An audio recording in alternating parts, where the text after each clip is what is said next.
하나님 말씀 받들어 읽겠습니다. 하나님 말씀은 주보에 기록된 대로 사도행전 제27장에 있는 말씀입니다.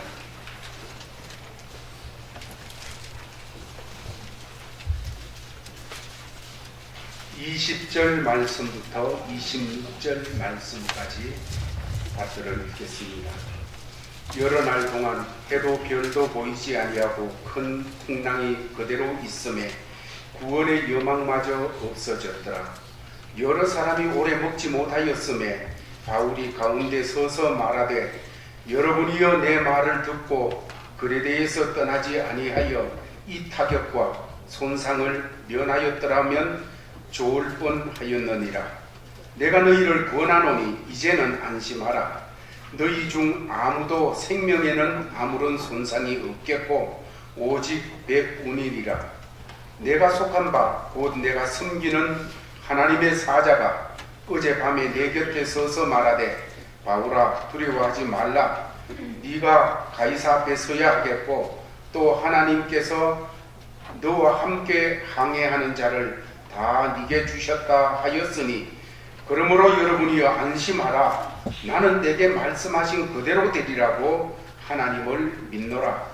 그런즉 우리가 반드시 한 섬에 걸리리라 하더라. 아멘. 결석자가 많은 것 같습니다. 아마 김장하느라고 피곤해서 다 일어나시지를 못한 그런 분들이 있지 않은가 싶고, 또 어떤 분들은 말도 안 되는 얘기 같은 한국의 뉴스를 대하면서 심장이 터질 것 같아가지고 그냥 집에 누워서 못 오신 분들도 있지 않은가 그렇게 생각이 되어집니다. 정말로 저도 뉴스를 대하면서 참 부끄럽고 창피하기 그지없었습니다. 어떻게 한 나라가 그렇게 움직여질 수 있느냐 하는 그런 일들 앞에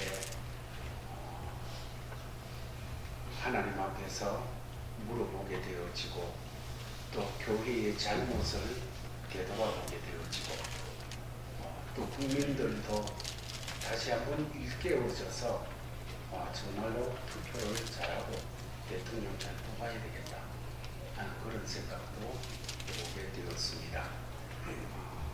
참으로 하나님께서 이런 기회를 통해서 대한민국이 새로워지고 국민들의 의식도 새로워지고, 그냥 나와 가깝다고 내 동네에 산다고 그렇게 사람들을 세우는 것이 아니고 하나님 앞에서 기도하고 정말 보다 더 나라가 새로워지고 강건해지고 그렇게 되어질 수 있도록 세우는 일을 위해서 우리가 떨어져 있더라도 기도하러 함께하는 그런 역사가 필요하다 하는 것을 생각하게 되어집니다. 그런 일을 보면서 절망할 수밖에 없지요. 그러나 예수 믿는 사람은 절망할 틈이 없습니다. 예수 믿는 사람은 어떤 일들을 보면서도 절망해서는 안 됩니다. 절망 넘어서 하나님께서 주시는 그 소망을 붙잡아야 되어지는 이런 입장임을 우리는 다시 생각하게 되어지는 것입니다. 오늘 본문에도 사도 바울이라는 분이 소망의 하나님을 꽉 붙잡고 그 하나님을 바라보면서 절망 가운데 있던 사람들에게 소망을 불어넣고, 그래서 하나님의 이끄심 가운데로 나가게 하는 그런 내용이 나타나 있습니다. 오늘 본문은 로마로 가고 있던 알렉산드리아라고 하는 이 무역선이 그레데 항구 부근에서 큰 광풍을 만났습니다. 그래서 표류를 하게 되어졌는데, 그 사건을 중심으로 해서 하나님의 사람들이 어떻게 살아야 되는지, 그것을 표본으로 하여서 하나님의 백성들은 어떻게 이 세상 살이를 해야 되는지를 우리에게 깨우쳐 주시는 그런 말씀이 되어지겠습니다. 우선 그 배에는 많은 사람들이 타고 있었습니다. 276명이나 탈 수 있는 그 당시로서는 엄청 큰 배였습니다. 그 배에는 그 배의 주인이 되는 선주도 있었고 경험 많은 선장도 있었고 여행객들도 있었고 군인을 100명이나 거느리는 백부장도 있었으며 당시 최고의 군대인 로마 군인들도 타고 있었습니다. 그리고 선원들도 많았으며 장사꾼들도 거기에 있었지요. 또 하나는 제수들도 있었는데 그 중에 사도 바울도 제수로서 묶인 자가 되어 그 배를 타고 항해하는 중이었습니다. 당시 풍랑을 만난 배의 형편을 오늘 20절부터 읽었는데 그 앞부분 15절에서 20절 말씀까지를 보면 잘 표현을 하고 있는데 이렇게 말하고 있습니다. 15절 말씀입니다. 우리가 같이 한번 읽겠습니다. 시작.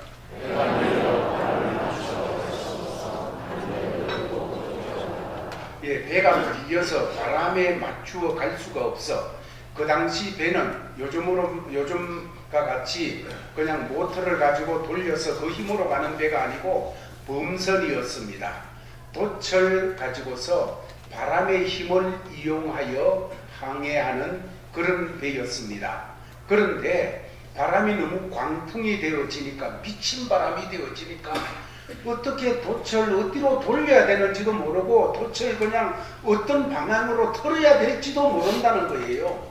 그렇게 해가지고 가는 대로 쫓아가다가 그냥 어찌할 수가 없으니 그냥 놔두는 거예요. 바람 부는 대로 그냥 놔두게. 항해는 로마를 향해서 가고 있는데 이 바람 부는 대로 그냥 두게 되어졌다는 것을 말하고 있으며 17절에는 이렇게 표현하고 있습니다. 같이 읽겠습니다. 시작.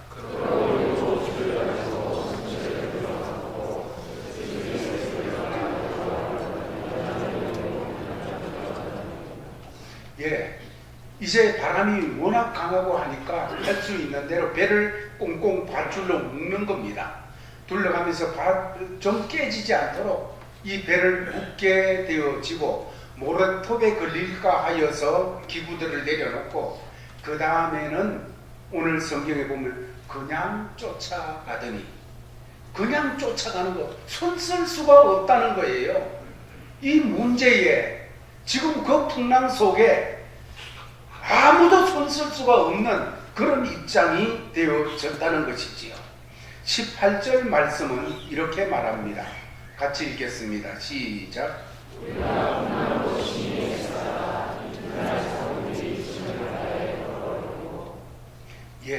짐을 바다에 풀어버리고 뭔 얘기입니까? 이 배는 상선입니다.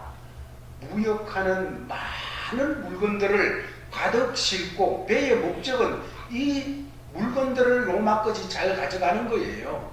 그런데 그것을 다 바다에 던져버렸습니다. 짐 때문에 로마로 가는 배가 짐을 다 버려버렸어요. 풍랑 때문에 내버리지 않을 수가 없었다는 것이지요. 19절 말씀은 이렇게 표현합니다. 다 같이 읽겠습니다. 시작.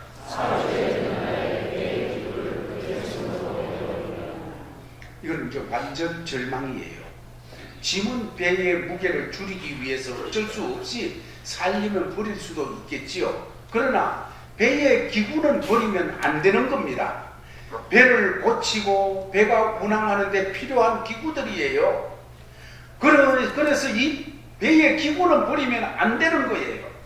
그런데 이제 그 배에서 기구마저 다 버리게 됐다. 여러분, 그런다고 풍랑이 그러면 해결이 되었습니까? 20절 말씀 같이 읽겠습니다. 시작.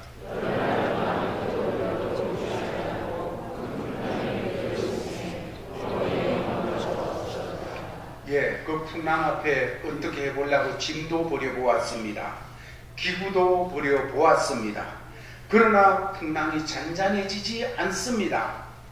이제는 다른 어떤 구조선을 통한 구원의 희망도 사라졌다는 거예요. 구원의 여망마저 없어졌더라. 왜? 달도 해도 깜깜하여 그 다른 배도 다닐 수 없습니다. 다른 배가 구원선이 올 수도 없어요. 이런 입장이 되어지니까 구원의 여망마저 없어졌더라.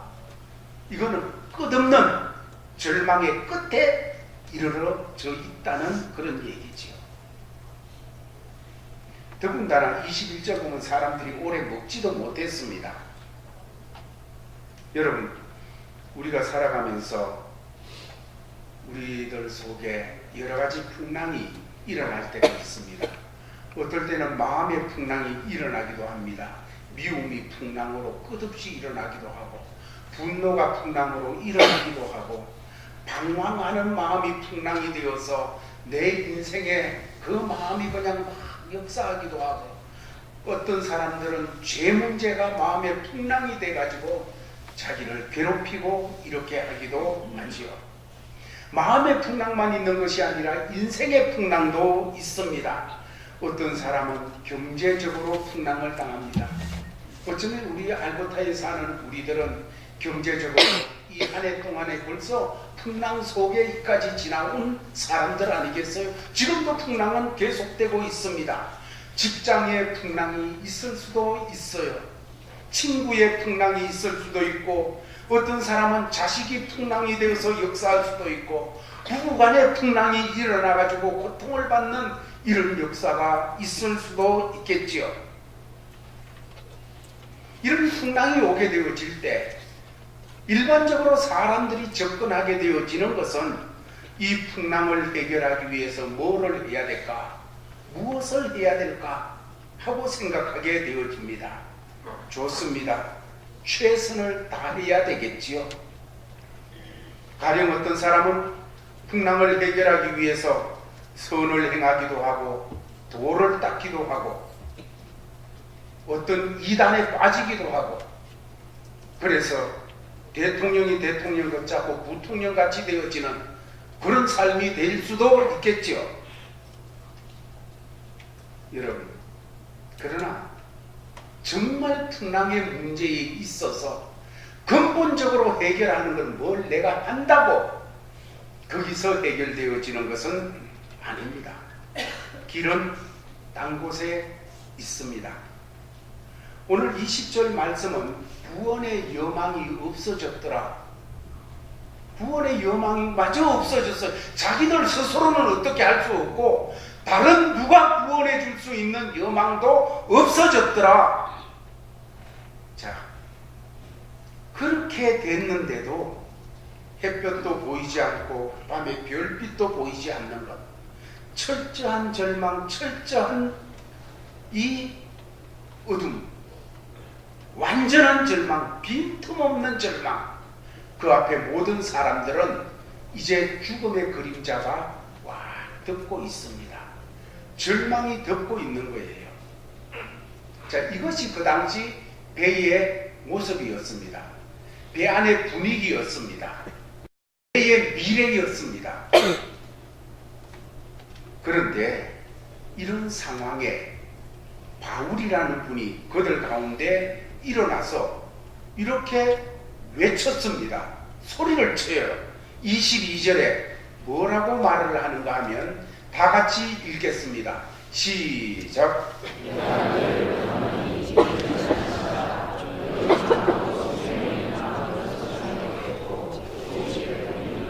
예, 바울은 이미 지금 이 풍랑을 만나기 전에 직전에 항구에 들렀을 때 얘기를 했습니다. 이번 항해는 쉬었다 겨울을 지내고 가는 게 좋겠습니다 하고 이야기를 하게 되어지니까 사람들이 생각하기를, 그러면 여러 가지 의견이 있는데 바울의 말보다가 선장의 말을 들었다. 선장은 가자, 괜찮습니다, 갑시다, 내가 경험으로 한 바에 의하면 가면 됩니다 하고 얘기하니까 사람들이 그 얘기를 듣게 되었다는 것입니다. 그래서 사도 바울이 일어나서 내가 이렇게 가지 말자 했는데 와가지고 지금 이런 고난을 당하는 거 아닙니까? 그런데 22절에 이제는 여러분이여 안심하라, 너희 중 아무에도 생명의 지장이 없을 것이다. 배만 잃어버리게 되어진다. 계속해서 그는 23절에 그렇게 얘기할 수 있는, 그렇게 큰 소리 칠 수 있는 근거를 이렇게 얘기하고 있습니다. 23절 같이 읽겠습니다. 시작.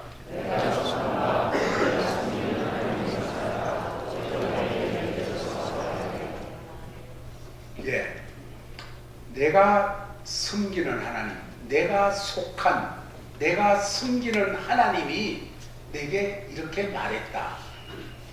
25절은 말하기를 그러므로 여러분이여 안심하라.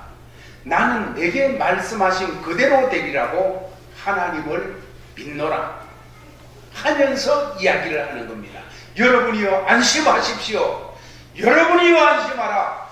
얘기하는 것은 나는 내게 말씀하신 그대로 되리라고 하나님을 믿기 때문에 여러분들도 나와 같이 안심하십시오.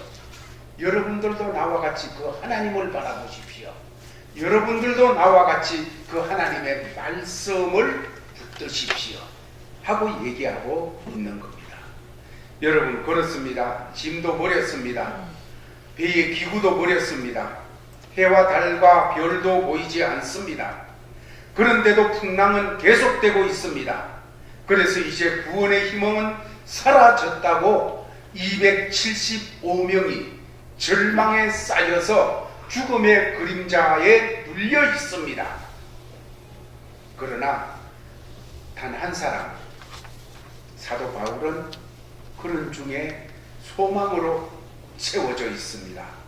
수치상으로는 275명과 사도 바울 한 사람입니다. 싸움이라고 하면 승부가 난 싸움이요, 투표로 한다고 해도 이미 끝난 게임이 되겠지요. 정말 무거운 분위기입니다. 절망의 분위기입니다. 아니, 죽음의 분위기가 덮고 있는 현장이요, 현실입니다. 그런데 우리가 여기서 주목할 것은 왜 275명의 사람들이 그렇게 되어져 있느냐, 절망하고 있느냐, 왜 이들은 선장과 선주와 백부장과 부자, 지식인, 이것저것 큰 소리 치던 사람들인데 왜 지금 절망할 수밖에 없는 것입니까? 그들은 지금 절망이라는 것이 그들을 덮을 때, 선주는 돈 가지고 지금까지 인생의 모든 것을 해결해 나갈 줄 알았었고, 선장은 경험과 기술 가지고 해결해 나갈 줄 알았고, 백부장은 권력 가지고 모든 것을 감당해 나갈 줄 알았으며, 선원들은 자기들의 경험 가지고 해결할 줄 알았고, 여행객들은 또 다른 생각들을 가질 수 있었겠지요. 그러나 지금 형편은 선주의 재물 가지고도 해결이 안 됩니다. 지금 이 광풍은 선장의 기술과 그리고 경험 가지고도 안 됩니다. 지금 이 광풍은 백부장의 권력을 휘둘러도 해결이 안 돼요. 지금 이 광풍은 어떤 것 가지고도 해결이 안 돼요. 내가 지금 가지고 있는 그 어떤 것 가지고도 해결이 안 되는 데서 오는 절망이에요. 그걸 깨달아요. 아이고, 내 돈 가지고 해결이 안 되는구나, 내가 가진 어떤 것 가지고도 해결이 안 되는구나 하는 것을 깨달을 때 절망할 수밖에 없었다는 것이지요. 또 한 가지는 풍랑 때문에 이들은 절망했습니다. 풍랑과 그 풍랑이 주는 영향 때문이었습니다. 해와 달과 별이 보이지 않기 때문에 절망합니다.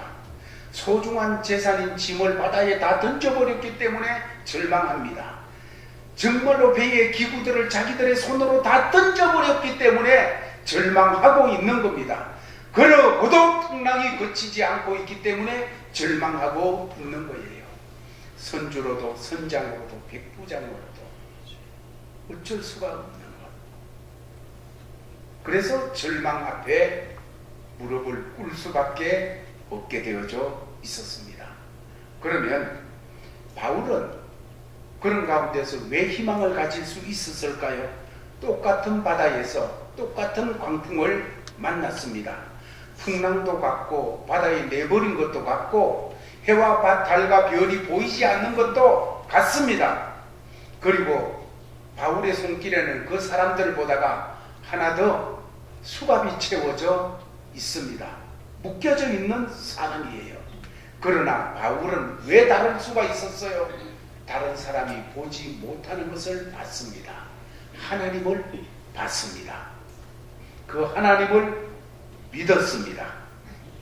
하나님을 보았고 하나님의 말씀을 들었고 그리고 그 하나님이 말씀하신 대로 구원하실 것을 확신했습니다. 이것이 그를 다르게 했어요. 다르게 만들었어요. 22절에 보면 사도 바울은 나의 속한 바 하나님, 내가 섬기는 하나님, 그 하나님의 사자를 내가 보았다. 25절에 하나님의 말씀을 들었고 믿었다 하고 말씀하고 있습니다. 바울은 바로 자기에게 말씀을 주신 하나님 그리고 그 말씀 거기에 근거하여 지금 상황을 감당해 나가고 있는 겁니다.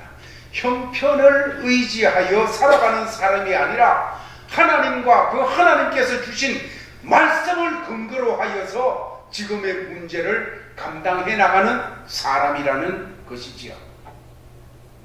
환경에 근거도 하지 않았습니다. 자기에게 근거를 두지 않았습니다. 하나님께 모든 근거를 두었다는 것이지요. 바울에게 하나님은 오늘 본문을 통해서 얘기하기를 내가 속한 하나님, 내가 속한 하나님이라는 것은 바울을 소유한 하나님이라는 것입니다. 어떻게 소유하셨습니까? 죄의 소유였고 세상의 소유였고 마귀의 소유였던 이 사울을 어떻게 하나님의 소유가 되어 내가 속한 하나님 이렇게 고백할 수 있도록 했습니까? 예수 그리스도를 보내셔서 십자가에서 바울 대신 바울의 날 때부터 죽을 때까지 모든 죄값을 지불을 하게 하시고 그래서 사도 바울은 이 예수 그리스도를 바라보며 나의 의가 되신 하나님 고백할 수밖에 없었잖아요. 그렇게 하시고 죄값을 치르시고 죽으시고 사흘 만에 부활하셔서 사도 바울을 주님의 것으로 삼으신 핏값으로 값을 지불하고 주님의 것으로 삼으신 그 하나님, 그 하나님이기 때문에 사도 바울은 내가 속한 하나님 하고 고백할 수 있었습니다. 뿐만 아니라 사도 바울은 그 하나님을 내가 섬기는 하나님이라고 고백하고 있습니다.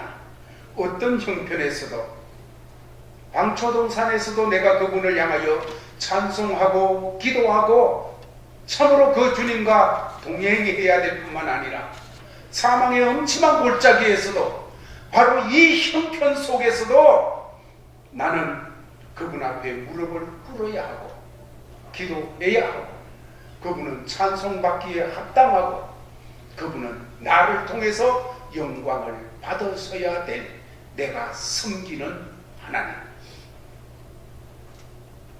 그분 말씀에 의하면 주님께서 내가 구원한다. 걱정하지 마라. 안심해라. 그렇게 말씀하셨다는 거예요. 그 하나님이. 여러분, 세상 파도를 보게 되어지면 누구나 절망할 수밖에 없게 되어집니다. 처음에는 파도를 보고 그냥 이렇게 저렇게 해도 여러분 쓰나미가 육지를 그냥 강같이 딛고 지나갈 때는 다 절망할 수밖에 없어요. 그러나 사도 바울은 어땠습니까? 그 똑같은 형편을 같은 자리에서 같은 시간에 당하고 있습니다. 그러나 그는 하나님을 보았습니다. 하나님의 말씀을 듣고 그 말씀을 붙잡았습니다. 그 말씀이 이 현장에서 영화롭게 될 것을 믿었습니다. 하나님을 믿고 하나님을 바라보는 사람에게는 못할 것이 없어요. 하나님은 원래 인간을 창조하실 때에 그냥 땅만 쳐다보고 사는 사람이 아니라 하나님을 바라보며 사는 사람으로 세웠습니다. 하나님의 형상대로 사람을 지었습니다.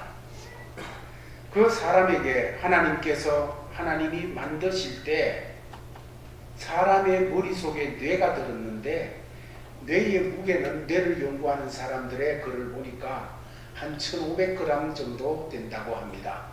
1500g 정도 되어지는 이 뇌지만은 뇌의 세포는 135억 5천만 개가 되어집니다. 그보다 넘는다고 그래요. 그런데 사람들은 평생을 살아가면서 이렇게 많은 뇌세포 중에 많이 사용을 못한대요. 대단한 사람, 아인슈타인 같은 이런 사람들, 그냥 에디슨 같은 이런 사람들이 한 5%, 6% 정도 사용한대요. 보통 사람들은 1%도 제대로 사용 못한다는 이런 글을 보았습니다. 이것을 하나님을 바라보며 제대로 사용하면 정말로 놀라운 역사들을 많이 일으킬 수 있다는 거예요. 사람들은 하나님을 바라보지 않기 때문에 절망해요. 하나님께서 이미 우리에게 많은 걸 주셨는데도 불구하고 하나님을 보지 않기 때문에, 하나님을 통과하지 않기 때문에 여러분 절망하게 되어져 있는 모습인 것이지요. 지글러라고 하는 사람이 벼룩을 연구했습니다.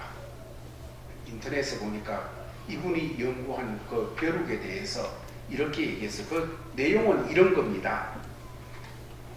벼룩을 잡아다가 어떤 병에다 넣어서 한 일주일 정도 있다가 풀어놓으면 이 벼룩이 병 높이만큼만 펄쩍펄쩍 뛴다는 거예요. 여러분 원래 이 벼룩은 대단히 높이 뛰는 이런 곤충이지 않습니까? 높이 그냥 뛰고 이렇게 하는데 이놈을 잡아다가 병 속에다가 요만한 병 속에다 가다 놓으면 그만큼 계속해서 펄떡펄떡 일주일 동안 뛰다가 깨닫게 되는 것이 뭔가, 그가 몸으로 체험하는 것이 더 뛰봐야 벼룩이다. 그렇게 하면서 이만큼밖에 못 뛰는 거예요. 뛰봐야 병뚜껑이 있으니까 그게 탁탁 부닥치고 이렇게 되어지니까 아예 그 이상은 뛰면 안 되는 절망에 그냥 눌리게 되어지는 거예요.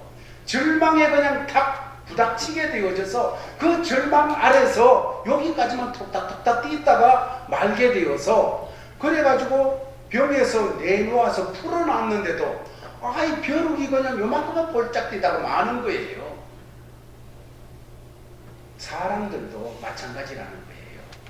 사람이 이런저런 고생이나 아니면 어려운 일을 겪으며 절망에 눌려서 살다가 보면 아이고 나는 안 돼, 나는 못해, 이거 죽겠다, 안 되는데 뭐 이러면서 아예 요만큼 병높이만큼만 그냥 이렇게 발부담 치다가 말아버린다는 이런 얘기를 그 글을 통해서 하는 것을 보게 되었습니다. 여러분 우리 인생의 길에서 사탄은, 세상은 이 절망을 보게 합니다. 절망을 느끼게 합니다. 그리고 절망의 노예가 되어서 절망 아래에 있게 합니다. 그래서 그 절망을 통해서 사탄이 왕으로서 군림하여 마음껏 써먹으려고 합니다. 그러나 성령님께서는 이 절망을 통하여서 우리를 하나님 찾게 합니다. 하나님 의지하게 합니다. 하나님을 보게 하고 하나님의 말씀을 듣게 하고 하나님 앞에 부르짖게 하고 그 하나님을 붙잡도록 그렇게 우리를 이끄시는 하나님이십니다. 사도 바울이 뭐라고 그럽니까? 지금 나는 내게 말씀하신 그대로 되리라고 하나님을 믿노라 하고 신앙을 선포하는 거예요. 많은 사람들 가운데 일어나가지고 자기는 혼자예요. 선포해요. 신앙은 선포하게 되어져 있습니다. 신앙은 말씀을 붙잡고 선포하는 거예요. 지금 바람이 그대로 불고 있어요. 광풍은 그대로 몰아치면서 배를 때리고 있습니다. 옆에 사람들은 다 뒹굴면서 죽겠다고 절망의 포로가 되어 있어요. 이런데 사도 바울에게 말씀이 왔어요. 말씀 무시할 수도 있겠지요. 그 말씀 내버릴 수도 있겠지요. 그러나 그 말씀을 붙들고 부시시 일어나서 선포하는 것입니다. 선포. 여러분, 오늘 이 말씀을 들으면서 여러분의 형편에 하나님의 말씀을 선포하는 성도들이 되기를 주의 이름으로 축원합니다. 여러분의 가정에, 여러분의 자녀들에게, 여러분의 인생과 미래에 하나님의 말씀을 선포하시기를 바랍니다.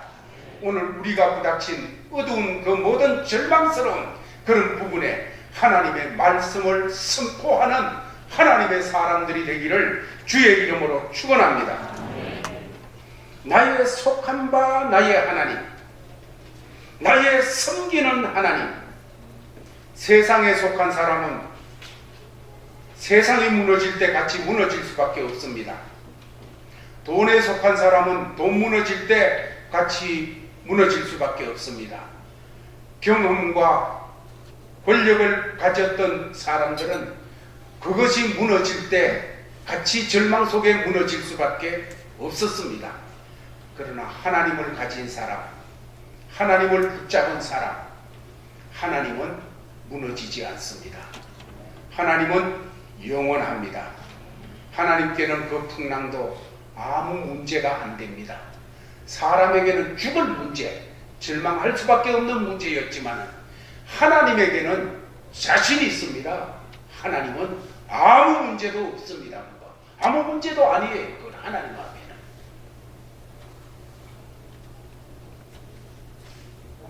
하나님께 속한 사람,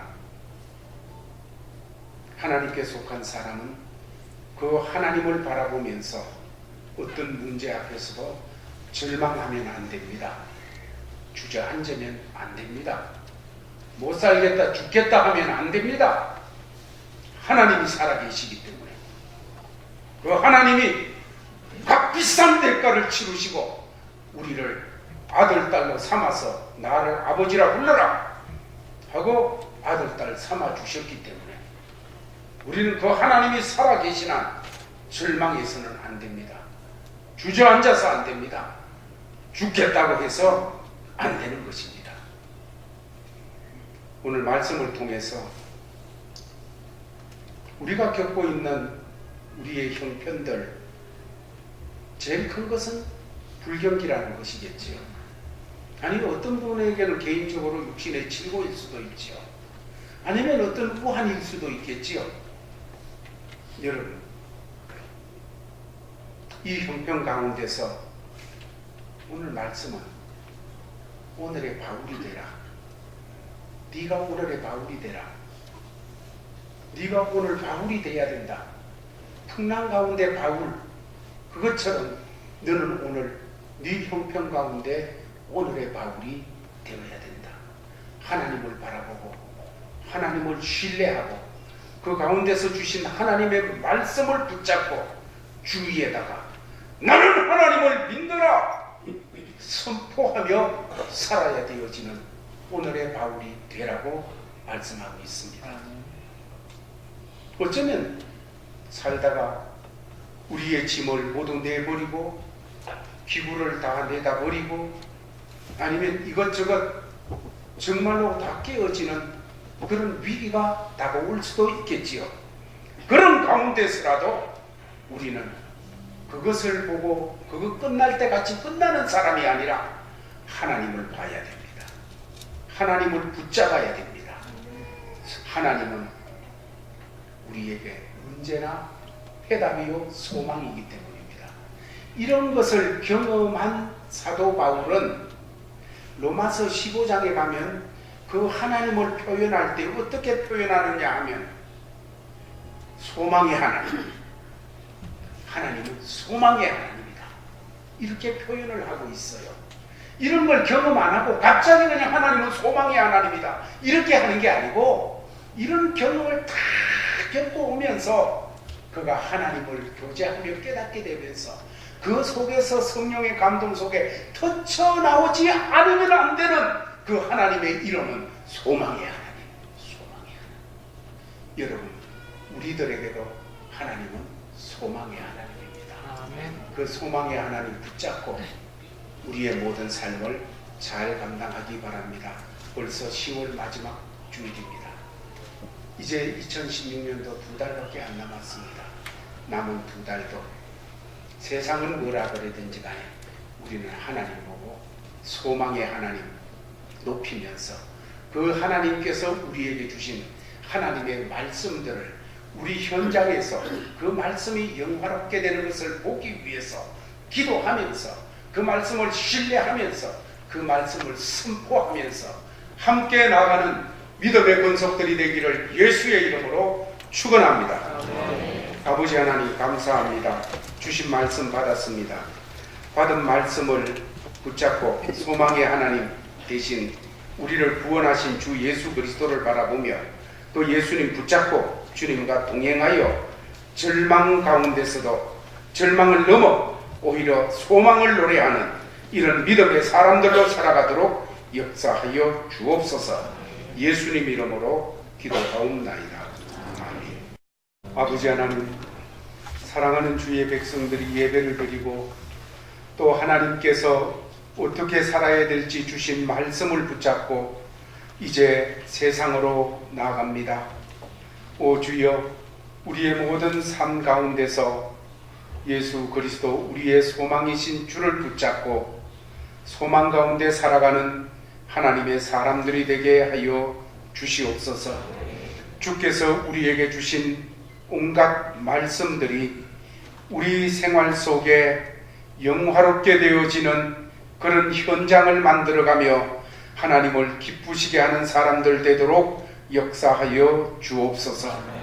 이런 자세로 나아가는 믿음의 권속들에게 주 예수 그리스도의 크신 은혜와 하나님 아버지의 사랑과 성령님의 교통하심이 항상 함께 있을지어다.